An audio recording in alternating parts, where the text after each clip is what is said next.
ঘরে ঢুকে তল্লাশি করার অভিযোগে 5 জন সমন্বয়ককে আটক করেছে এলাকাবাসী।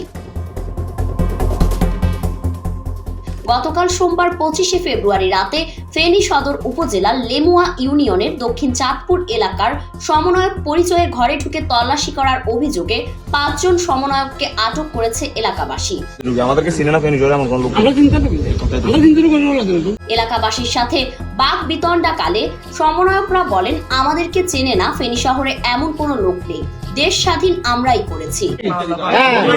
কোন দিচ্ছেন তো আপনারা এই কথায় দিলুক আমাদেরকে চিনে না ফেনী শহরে এমন কোন লোক আমরা চিন্তা করি আমি তো তোমাদের চিনি না। জি আঙ্কেল ঠিক আছে বলি আমি কথা বলি দেশ স্বাধীন আমরা বিষয়টা স্বাধীন হয়েছে আগে কি দেশ স্বাধীন হয়েছে। আচ্ছা তারা তো শুনেন এখন আপনার এগুলা বলিয়ে না এগুলা বলে দরকার নাই।